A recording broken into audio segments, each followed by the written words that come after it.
Hello, my name is Owen, and welcome to my wrap-up video for my reading journey in January of 2024. At the beginning of last month, I made the switch, or I started using Storygraph, that app, and it gives you a lot of fun stats, which kind of inspired this idea of kind of sharing my stats with you, sharing some observations about my reading this past month, and just kind of recap all the things we did. Because, if I'm just making review videos, maybe you're not watching the ones you're not interested in, but you want to know, how is it going? How are you doing? I appreciate your concern, and I'm here to share with you exactly how things went. Just as an overall look at January, it was a fantastic reading month for me, and I've said it multiple times.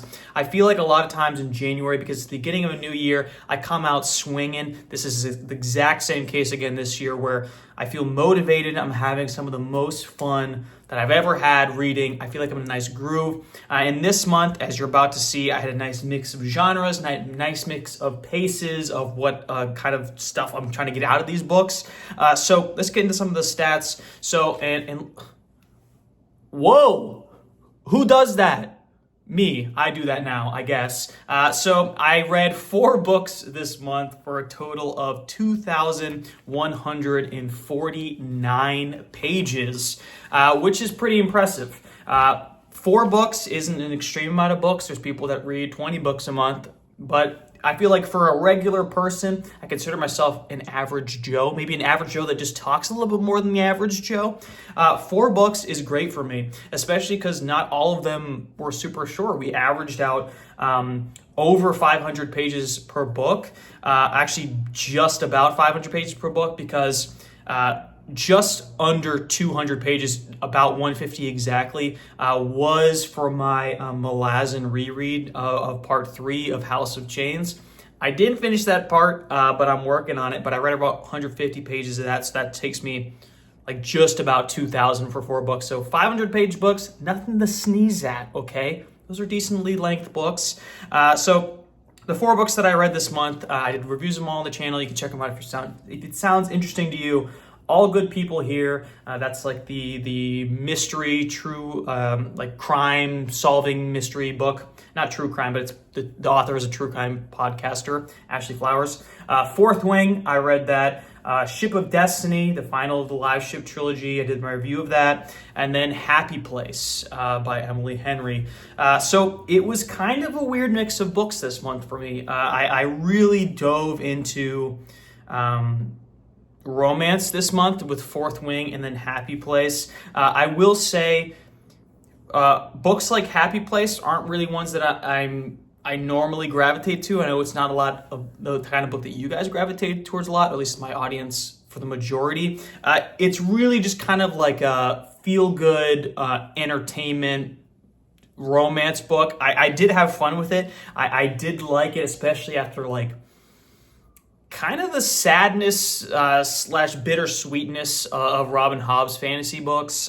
Ship of Destiny, it's a bittersweet ending to that trilogy. If you don't know that about it, there's some dark stuff that happens in it. So to just read just a book about love and just a book about people enjoying each other's company and their journey and just coming together, it was sweet and I enjoyed it. And I like this branching out in not only because I get to experience more genres and figure out what my tastes are more specifically, but I feel like a lot of these easier reads, quote unquote, I get more just pure entertainment value out of them, because I feel like a lot of times my burnout is attributed to reading only books that are thought-provoking, right? Because I love themes more than anything else, right? And you're looking for themes in pure romance books. It's not necessarily the place you're going to find it. That being said, it does exactly what it needs to do, and that's an entertaining read. And I felt the same way about All Good People Here. As I said in that review,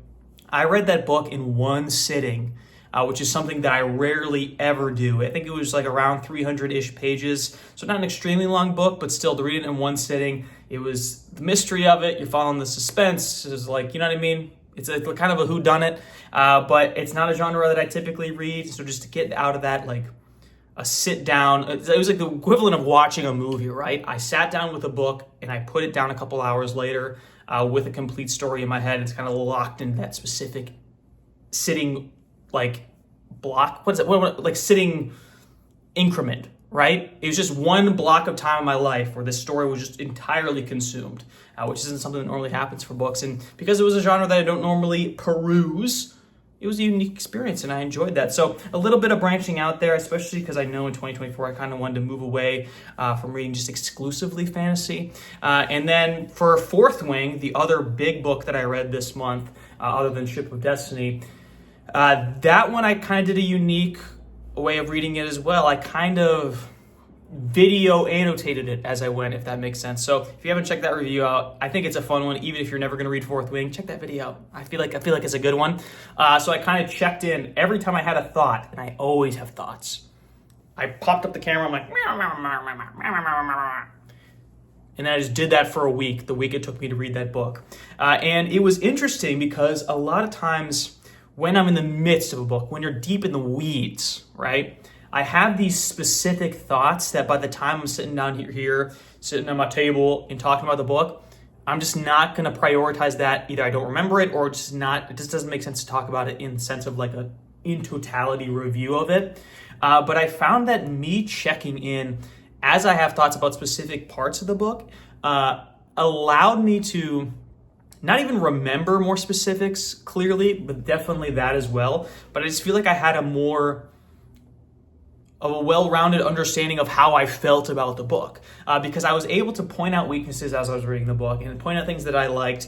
And because I could remember those as I was reading it, by the end, I feel like the strengths and weaknesses weren't just like looking back, oh, what did I think of that book? I knew exactly how I felt about the book the entire way because I was saying it out loud and talking it through. And basically what I'm trying to say is I think I want to do that more and more. For our book of the month for February, I plan on doing that, kind of a check-in on each stage of it.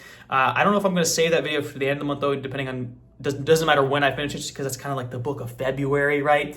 But more books like that, like if I read Iron Flame, the sequel to Fourth Wing, I want to do it the same way there.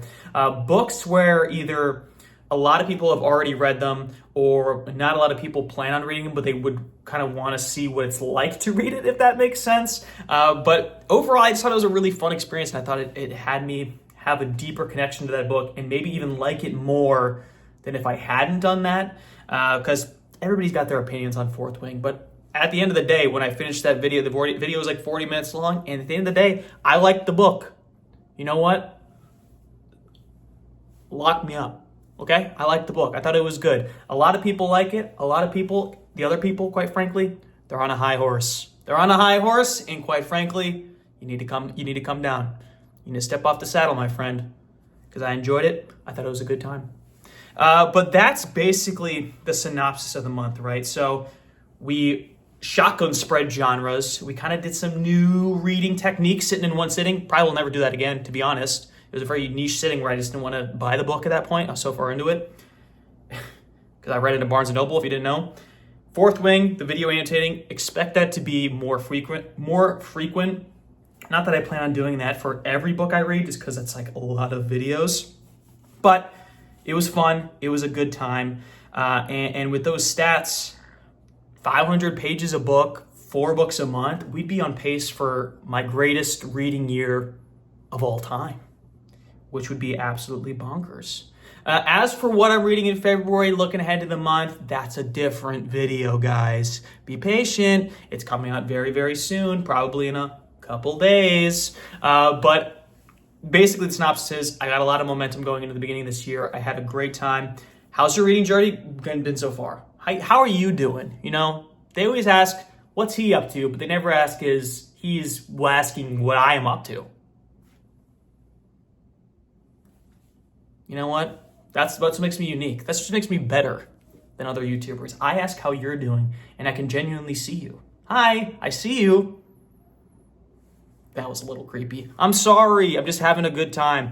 The video for February is coming up soon. But let me know what you're reading. Let me know what you're planning on reading in the month of February because that video is coming out in my list. It's going to blow your mind. You know at least one of them, True Crime. It's my book of the month. Buy it. Read it in February. Please be sure to like and subscribe if you like the video you want to see more like in the future. And as always, thanks for sticking around.